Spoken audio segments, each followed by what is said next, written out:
The topic is the eye and not the one which I gave earlier, the eye. I'm sorry for that. I'd like to introduce our guest who is going to take us through the eye, the eye care, the eye care. And we have problems with the eye.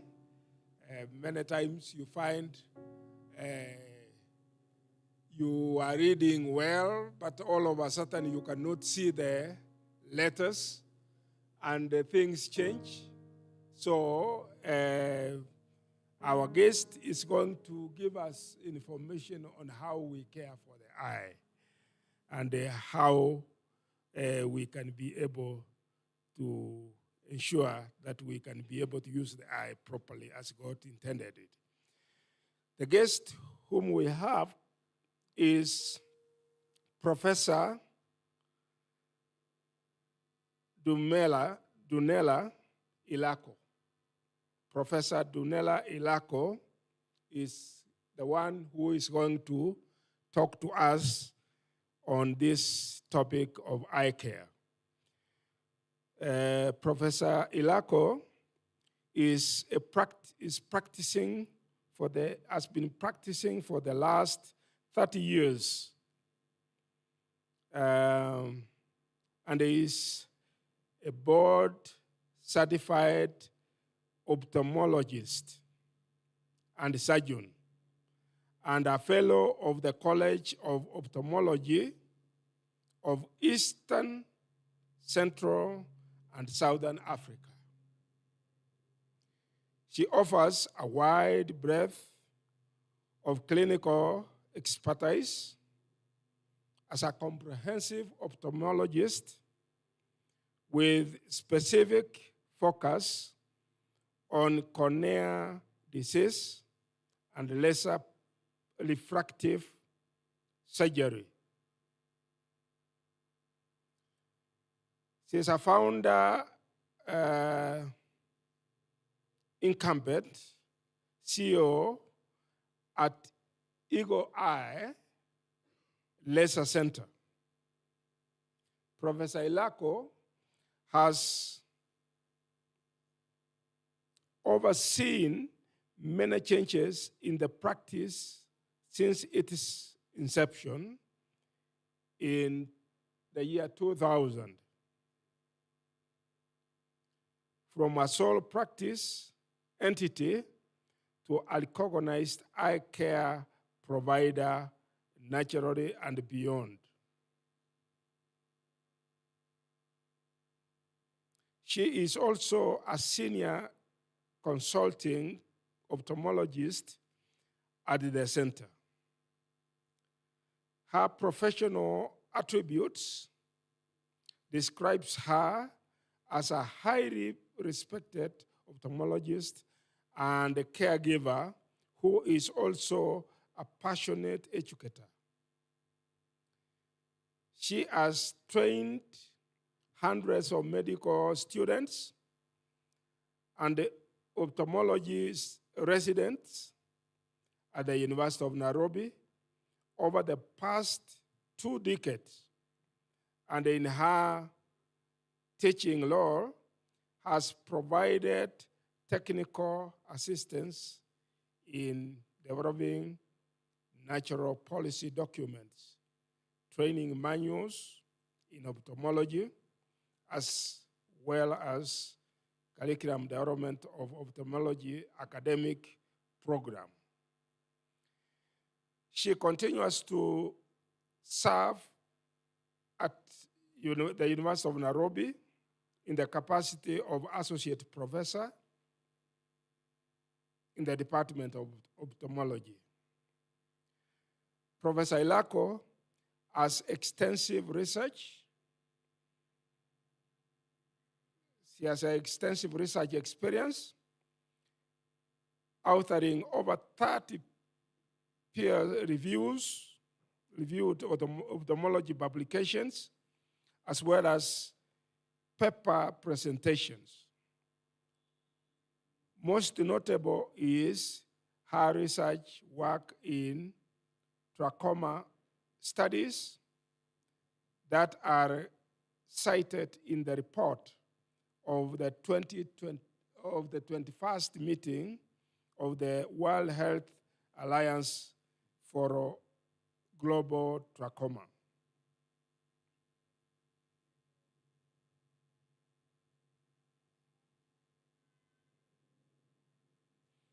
Of the World, of the World Health Alliance Glaucoma, Global Glaucoma Elimination and Glaucoma of Glaucoma by 2020. She has special interest in sports vision that has seen her train and appointed as an international visual impaired classifier, offering global services to the International Paralympic Committee and the International Blind Society. So that is Professor. I can see she has got a wide experience, and as you have heard, she's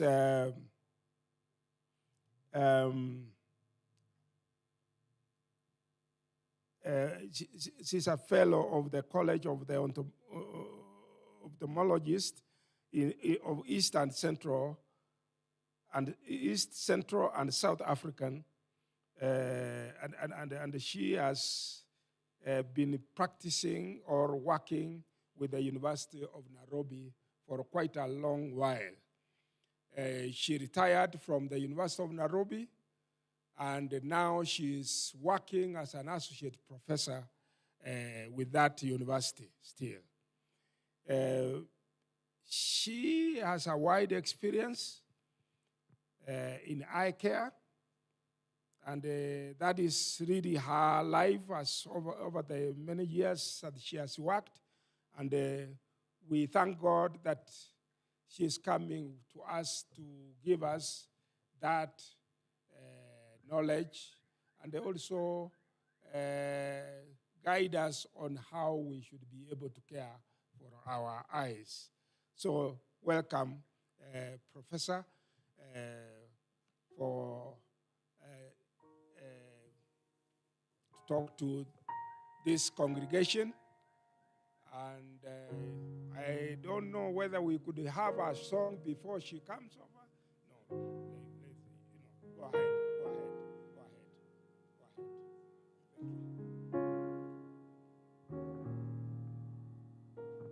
Good evening. Thank you very much. It's an honor and a privilege. Thank you, Pastor, for inviting me to just give a synopsis of what happens in the eye. And thank you so much for that introduction. I didn't even know you had that introduction. I'm even feeling shy. I'm not used to standing in the pulpit. I'm not a pastor. I'm usually used to standing in front of the students. I hope I'll not take you to the lecture room, but we'll try and see what we can do. And it's I'm really happy that this could happen, because many times all the other organs are taken into consideration, and all people have asked to talk about many things, like you heard Elder here talking about reproductive female health. That's the first thing that comes to mind. And many forget about the two little eyes that are very important to us. So I'll just give you, I was asked to,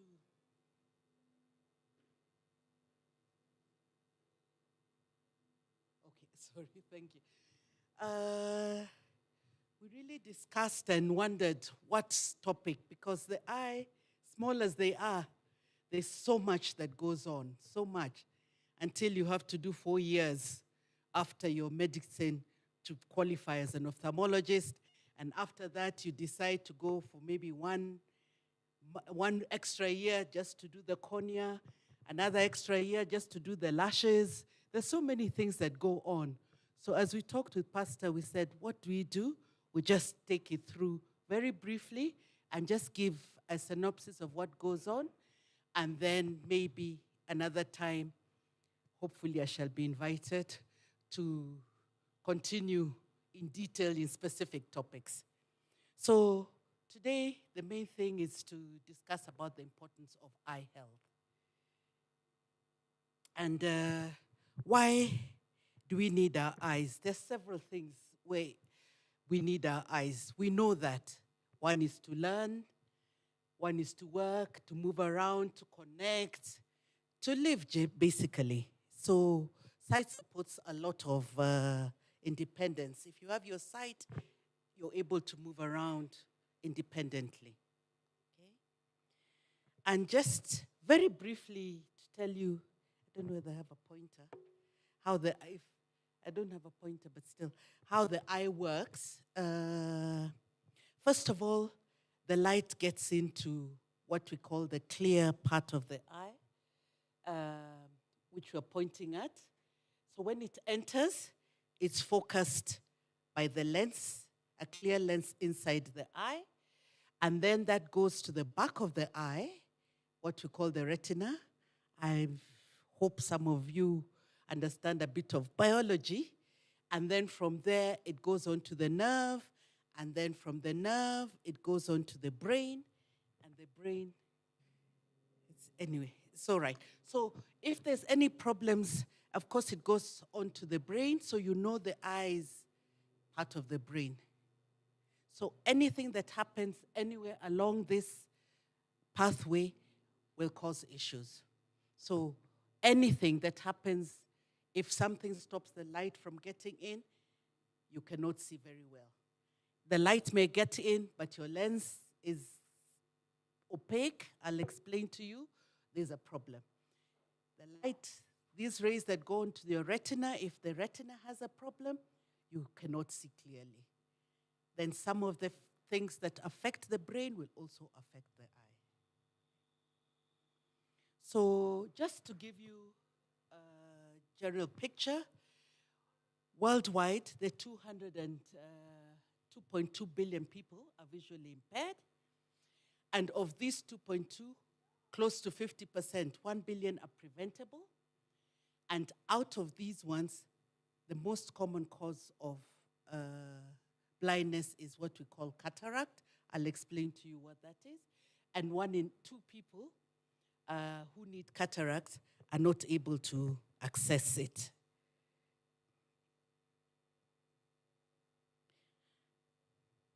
So the commonest causes of blindness worldwide, there's the cataract is the most common at 94 million. Then there's something what we call uncorrected refractive error. Refractive error means you have this condition that you need glasses. I can see maybe 20% of us here are wearing glasses, and that corrects your vision. So this is just worldwide. There's something at the back of the eye that's called the macula. If you have a problem with your macula, you have what we call age-related macular degeneration. In Africa, it's not that common, but we are beginning to see it already. Okay? Then there's what we call glaucoma. This is high pressure in the eye, just like when you have high blood pressure. When you have high pressure in the eye, that can also lead to blindness. And then diabetes, our lifestyle has changed. We're seeing more and more diabetic problems in the eye. So in Africa, just generally what we know, most of the blind people actually live in Africa. 26.3 million of them are people with visual impairment, and out of those, 5.9 million are estimated to be blind. Of these, 80% is preventable. So the problem with Africa is that the 5.9 million we've talked about, out of these, 15%, 15.3 or about 15% of the world's blind population actually live in Africa. So of all those ones, 15%. So you carry quite a lot of burden. And the main problem is the access to eye health care. So what is so different?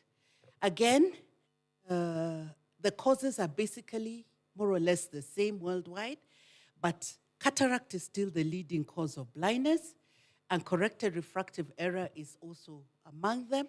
But here we have glaucoma, much higher than the age-related macular I had talked to you about. And then diabetes is really growing in nature. And then you've got other issues like corneal diseases. I'll try and explain to you what those are in layman term, okay? And then we've got the infections. You heard about trachoma. There's onchocerciasis. In Kenya, it's not such a big problem, but generally in the Africa region, it is, okay? So in Kenya, why does eye health matter? About 30% of Kenyans are estimated to require health services to prevent visual loss. And we've told you of these, only 1 in 2 are able to access that loss, okay? We have reduced the prevalence of blindness, especially cataract, but it still remains an important challenge, okay? And then there's the issue of early detection and treatment. We're having really late presentation of many of these diseases I have presented. Some are preventable, some are treatable, okay? So the main causes, like you have seen there, here now you can see the uncorrected. When I talk about uncorrected refractive error, it also includes children and also the elderly who cannot read because they have not got glasses. They just don't know that if you have your glasses, you'd be able to read. So those are the few things that we have to create awareness. So that's why uncorrected refractive error still ranks high. And then untreated cataract, glaucoma is another cause, and then the others I'll explain to you. So we'll focus just briefly on cataract because, like I've told you, worldwide, cataract is the commonest cause of blindness, and so it is a big problem also in Kenya. So what is cataract? You have seen the top picture, that's a normal eye when you just look at it. But by the time you see the small picture, that cataract, that is a cloudy lens. Like you see, there are different stages I'll explain to you. That's a clear glass that you can see. But the glass that you see that we put in the toilets or in ablutions, that opacity, that opaque glass is how your cataract, this lens now becomes. From this clear window, now you get that kind of cloudy window. So that's what happens. By the time it reaches that stage where you're taking that picture, it's very, very dense. It's advanced. Okay? So who gets it? You've got the aging population. That's the most common. We've got a lot of allergy in Kenya, and constant use of a certain drop, especially the steroid drops, that can also lead to cataract. I've explained to you diabetes is one of the major causes of accelerating the cataract, especially in the aged. And then, of course, you've got traumatic cataract and congenital in childhood. We'll not go through all that, but those are the few causes of cataract. Okay? And then, like we said, cataract is treatable, yet we find so many people are blind from cataract. Why is that? Okay? Some is because of awareness. They do not know that this is something that is treatable but has reduced the vision. For others, it's the cost. The cost element, how do I access this? How do I get where? How do I get the cataracts, okay? Then, of course, there's the distance to travel to that area that you need to access that. And on top of that is also, there's really, the number of people that can actually perform this or diagnose and perform these cataracts are fewer in the rural areas. Most of us ophthalmologists, we are many. We are only probably about 150. Of those 150 ophthalmologists in Kenya, let's say 90 of us are in Nairobi. So the ones that are not in Nairobi, they're in Mombasa town. Those ones are few, Kisumu. So the rural population is really underserved. So we may think that we have enough, but it's not enough, okay? And then, of course, you've got the issue why cataract persists, because your friend comes, because there's also outreach programs. So maybe your mother goes and gets cataract surgery done, and then she does not see.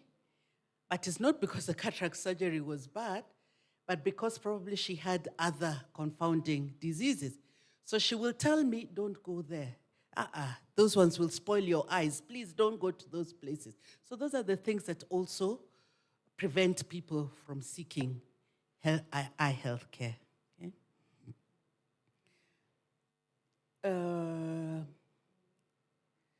So I'll just tell you, how does it present itself? You slowly get your vision diminished. It's a progressive thing. It's not, especially the one for aging. If it's trauma, you'll see it immediately. But if it is for aging, there's just, you start beginning to get glare. You start seeing, I can't drive at night. The vision keeps dropping. You try to read. You just decide, I'm not able to read. Okay? So just trying to show you that picture, what a normal person looks at when they have cataract. And then mild cataract, when you're saying there's glare, this vision, they feel like there's a cloudy thing, somebody wants to rub out something from the eye. And then when it's moderate there, by the time it's severe, you can barely see through that opaque glass. Okay? So, like I said, it's very progressive. It's not, but when it's affecting your life, and when the vision becomes that, you're affecting how you work, you're affecting what you do, it's time to get, to seek attention. Again, especially from the rural areas, they say, I used to see that person on the gate when they're coming in. As they come in through the gate, now I can't see them anymore. They have to come very close. You also have to make sure that they see, And then, like I said, don't wait until you're in this situation, last situation, before you seek help. Once you start seeing your vision is just not normal, whatever the case, please, it could be cataract, it could be something else, please seek advice, okay? And the other thing is, maybe at this point I'll say, we are very many eye health givers. You've got the opticians, you've got the optometrists, you've got, there's so many different places, but in Kenya and in Africa, your first stop, most people, for the first stop, they say, I need glasses. The optician is their first stop. All of us have a role, and we complement each other. Some opticians are very good when they see, no, it's not glasses, they will refer immediately. But we're trying to tell and educate you what is the difference between all of us. We complement each other, but sometimes some take too long to refer, and then by the time patients come themselves, they say, I've been going to so-and-so and changing my glasses, and it's not working. So what's here is to tell you as an individual to see for yourself that, look, I've changed these glasses, they're not working, maybe it's time to seek more medical attention, okay? So that's the time when you want to get examined. The main thing after you examine the cataract, we've examined you, I told you it's treatable. The best way is to treat it. We'll not go into the details. Your lens is opaque. We will remove that. We will replace it. Different methods, different ways, but we have to replace that lens. Okay. Many people keep asking, is cataract surgery safe? Okay. Cataract surgery is one of the common, it's quite a common surgical procedure for the eyes that we do. And generally, if everything is okay, it's a very safe procedure. And it doesn't take too long. But like any other surgical procedure, you do get complications. So our advice is for you to understand what you're going through, what you're going to do. You get counseling before you get the informed decision yourself that I want it removed. It'll give me better life, okay? So that is generally just the cataract. But not all blindness is cataract, okay? Like we had said earlier on, there are other causes of blindness. So the other one is glaucoma, diabetes, need for glasses, the corneal diseases I talked about, and the childhood causes. So, like we saw, refractive errors are uncorrected. Refractive errors are one of the commonest causes of blindness. And this is so important more in children, because if you don't correct those children, just glasses would correct their vision, they tend to lose that sight, okay? Because the brain does not, especially if it is very, there's what you call, they may see, but if you try to correct it much later, it's too late. And especially if the eyes are different, it's too late. By the time you give the child the glasses, it's a bit too late. So it's very good if we can get children corrected much earlier and examined to know that this child cannot see. It's difficult for the child to say they cannot see, but you can see what they do. They go very close to the TV. They read their things like this. It's not, and all what happens is we tell them, Songambali, stop going to put your book away. But there is a problem with that child, so we have to. The other uncorrected causes of refractive errors, you're either short-sighted, so you can't see far. So you need glasses for seeing far. The numbers vary, okay? Or you're long-sighted, okay? You can't see near. The special types of long-sightedness, when you're over 45 or so, you find you keep doing this. So you need glasses in order to be able to see, okay? And then there's one that the rays of light go in different direction. That's what we call astigmatism. And all these things can be corrected, okay? So there are many different treatment options for these. I'm not going into details what they are. So there are many different options for treatment. You have glasses, and some people are not able, you cannot correct fully because it depends on how high that astigmatism, that irregularity is. They may need contact lenses. Even children may need contact lenses. So they may need contact lenses. When they're much older, if they decide they don't want to use their glasses, they want to get rid of their glasses for various reasons, there's what we call refractive surgery, okay? And then, of course, you've got the reading. Like I've told you, much older people will need reading glasses, but you can put it in the same lens. I think some of you know what the progressive lens is. Some can manage, some cannot manage, but you're able to correct these refractive problems. Okay. So the other disease that's quite common and a very sad situation is glaucoma. Glaucoma is, like I told you, it's the commonest, not preventable, it can preventable cause of blindness if you get it early. So it's because it just crawls like a thief in the night. You cannot see, you don't, no pain, no nothing, but suddenly you're not able to see. And sometimes by the time you come to us and you're not able to see, your nerve has really been eaten up. So you've really got, so for us, what we advocate, you must check for glaucoma for anybody over 35. Just have your eyes checked to rule out that. Especially if you have a history, your father, your grandmother, or what, had glaucoma. You may not know, but they went blind, and even when the cataract was removed, they were still blind. Most likely they had glaucoma. So if you're black, if you're over 35, if there's a history, please make sure that you just have it checked and have annual check after that. We used to say 40, but we're seeing them earlier than that. Okay?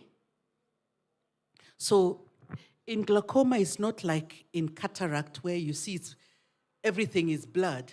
In glaucoma, you see the normal vision is fine. Then you suddenly start losing, you say, when I'm driving, I can't see the car. I didn't see the car that came from my sides. So your vision tends to lose from the periphery, from the sides, until the center.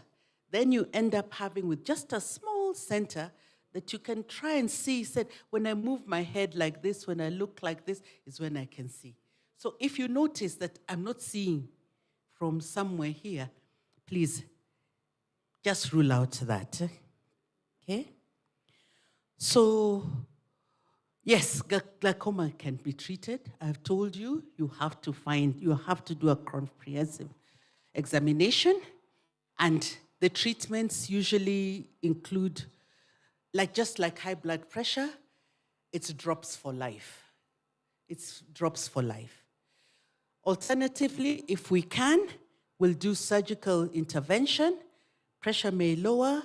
After 2, 3, 4 years, it may go up again and put drops, but there are certain interventions that we can do. So we have to find it, we have to start the treatment, and make sure that there's compliance. Compliance rate is so bad in our situations that sometimes you go directly to surgical intervention just to help maintain that nerve. Because once the nerve has been affected, all we're doing is to prevent further loss. We're not regaining your vision. We're just preventing further loss. Okay.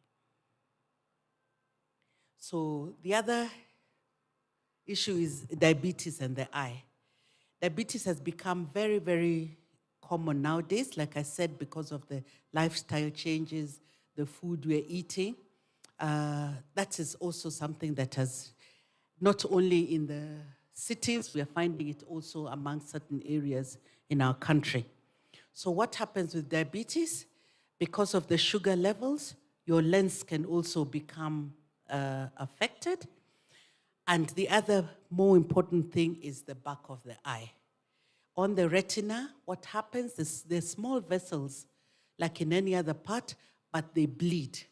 When they bleed, they cause blood at the back of your eye, so you can imagine then you're not able to see. But with diabetes, the main thing that we really want is controlling the diabetes itself. Because when the diabetes itself is controlled, you rarely get into the stage of getting diabetic retinopathy, okay?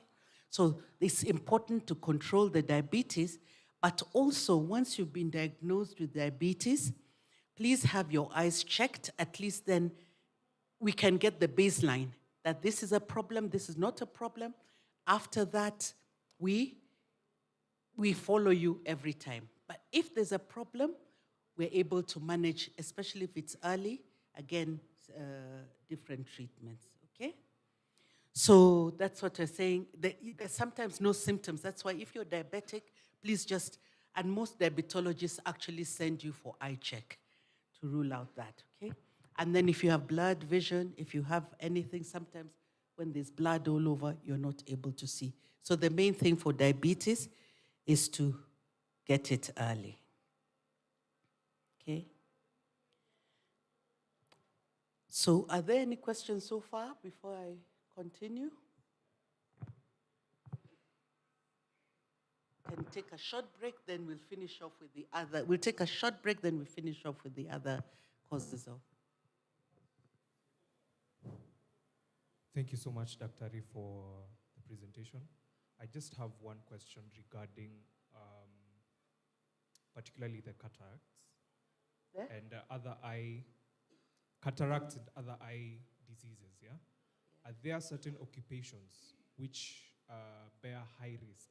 Because, you know, we have different people here who are in different lines of work. Yeah. So are there certain, in your experience, have you seen a certain demographic of occupation that bears high risk towards eye disease? And what can they do to prevent these diseases? Okay, thank you very much. Did you hear his question? Yeah, so the main thing, like we said, part of the other things that cause cataract, especially in our setup, is trauma. So we've had a lot of trauma, either blunt trauma or mainly in children, but also the people who worked in industries. Those blocks, the blunt trauma that gets into the eye, and the other things that can cause it is maybe chemical burns, chemicals entering the eye. So the thing is, especially for this occupations, we ask them to wear protective glasses. It's difficult. You go to many industries, you find none of them get that. So that is the thing that we ask them to do.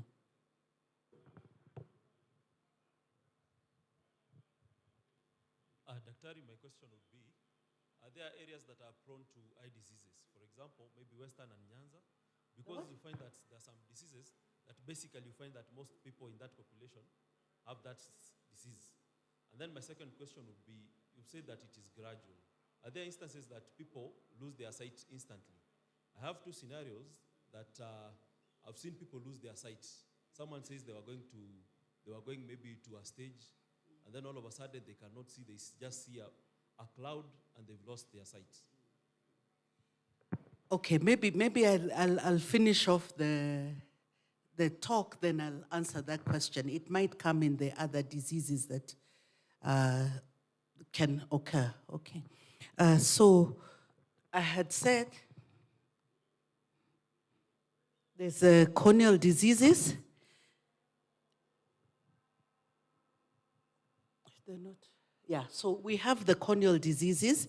The corneal diseases, those are mainly, like we said, the cornea. Remember at the beginning we said if it's the first spot where the light enters through. So anything affecting that glass, it's actually the glass at the beginning. Anything that affects it will cause you not to see. And a lot of the things that happen here are, one is trauma, the other is infection. We get a lot of infection from whatever cause, but most of it is viral. And then the other thing is, the other thing that can cause the corneal diseases is apart from the virus, you've also got the bacterial infection. Then we have a lot of allergy here. Allergy, people rubbing the eye, children, you see the brown eyes. If they affect the cornea, they can also get problems. But apart from that, there's what you've seen, I've said, keratoconus. Keratoconus is also a problem, quite a big problem with us in our setup, because the cornea becomes thin And because of rubbing it, it just goes thinner, thinner, thinner, and then ruptures in the end. And that causes you to have a corneal transplant. So corneal diseases are quite common in our setup, okay? Age-related macular diseases, this is very difficult. It's more in the age-related that we have talked about. And sometimes you just come, you can see, and suddenly you find you're not able to see. You've been reading, or you find the center, there's a ring. I'm not able to see this, and I cannot read properly. Unfortunately, there's not much we can do about age-related diseases. We've tried all sorts of things. When you get it, it doesn't create blindness. It doesn't go blindness, but definitely reduces your life, the way you view life. Then you have the retina and optic nerve diseases. Now, one of those things that you've asked about is what we call transient ischemic attack.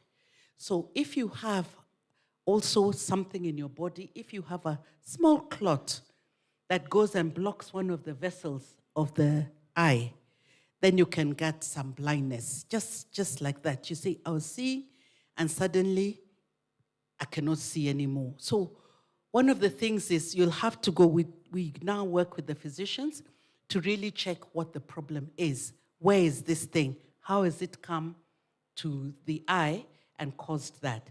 Sometimes it's transient, sometimes you just get a bleed, and the whole bleeding, because of the retinal vessels, are blocked for whatever reasons, okay? So that's one of the things we don't see so much, but we're seeing more and more of it. That can cause sudden loss of vision.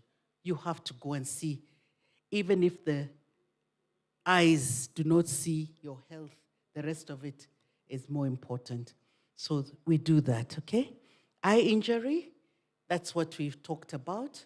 A lot of eye injuries. You can get any injury, either from blunt trauma or from sharp objects, and it injures any of that pathway that can be injured. And then the childhood, today I will not talk about childhood, but there's a lot of childhood and childhood development. They can also get cataract. So that's one of the causes that we have, that we need to discuss it at length at another time. Okay? So the other thing that we have seen a lot is what we call the computer syndrome. You're on your phone, you're on your laptops for such a long time, and we saw more and more of this, more in during COVID, where we were all just on the phones and doing virtual lectures and virtual churches. And then because we are sitting, and I'm sure all of you have seen, all of you who work on the computer, you sit and you think by opening your eyes wider, you'll be able to finish your work wider. So you tend to get dry eye, and therefore what we advocate you to do is to do eye health. 20 minutes, every 20 minutes, you look 20 feet away for 20 seconds. So don't just sit on your laptop. Every 20 minutes, try and look, God knows to where, 20 feet away, okay, for 20 seconds. Then come back. Because that way, you'll start blinking. You'll blink often, and there's a natural blinking of it. But otherwise, if you don't do that, we're seeing a lot of that. And then, of course, they start saying, because of the dry eye, you get the glare, and then you get some foreign body. So you keep saying there's something in my eye, and yeah. So if this doesn't work, we usually give you drops for that. Okay. So my take-home message today, there are really just a few. Good vision matters at every age. It's not only old age, it's at any age. Even teenagers with very high glasses may have problems with that. They're not able to to wear those glasses, contact lenses, so good vision matters at every age, okay? So what I've also said is that many of the eye things that we have talked about today are preventable. So we can prevent blindness from glaucoma. We can prevent blindness from diabetes if you only control and if only we get you early, okay? Cataract surgery can be treated, and therefore do not wait until you see the other object there. So please, if you have cataract, get yourself examined. It can be treated, okay?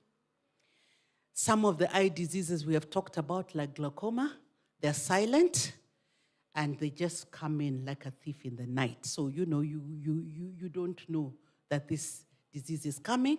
Again, have yourself checked, please, okay? And if your vision changes often, if you have problems, you go everywhere, you say, I got these glasses 6 months ago, and now I can't see through them, I've got them again, another 6 months. Please, it's time for you to have your eyes checked and see what is causing you to have this constant or frequent vision change of glasses. And then, of course, the refractive errors, we've said those can be corrected with a contact lens or refractive surgery if your problem is refractive in nature. So I urge you to protect your sight. You check, protect, and treat early. And good eye health is everybody's business. Thank you very much. I'm open to questions.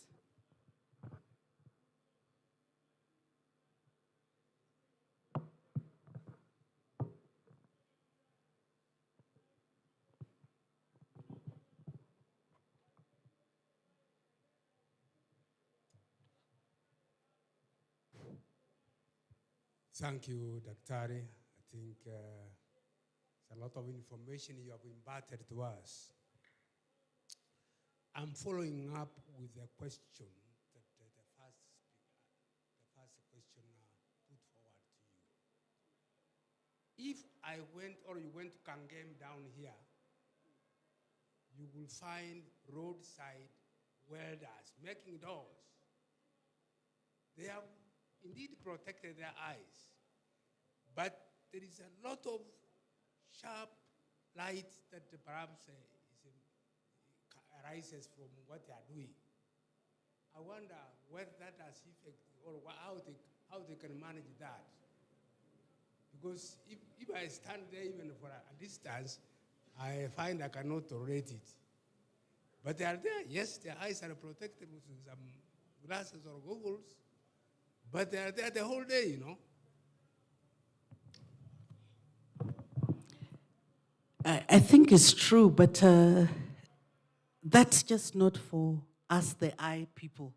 We have to create the awareness and see how we can put them not by the roadside. We've tried talking to a few people because it's just not you welding at the eyes. Even me passing there, that welding lights may affect me, not the eyes, but may affect me in different ways. So it's something, some of them actually wear protective glasses, some of them don't do it at all. And some of them, if you look at their lenses, they've got holes all over.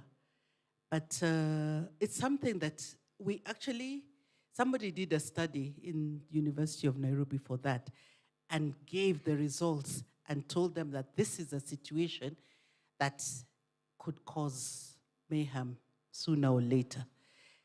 It's all of us that need to do something about that.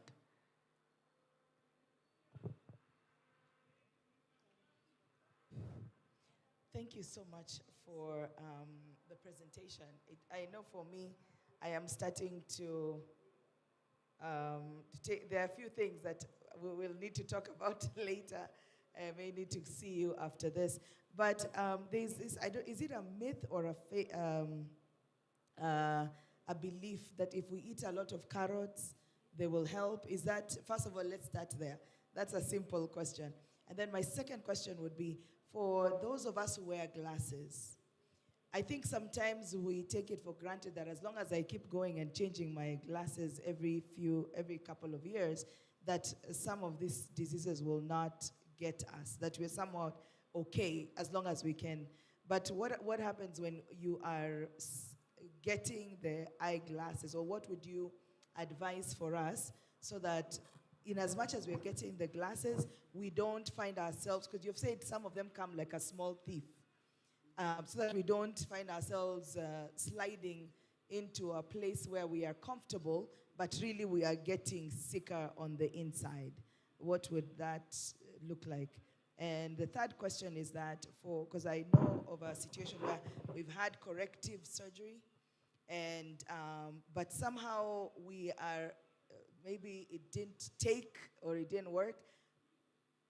As sensitive as the eye is, are there situations where is there hope that perhaps we can do more surgery and get it? Are there situations, or is it a one time you've done surgery, if it didn't work, that's it? Yeah.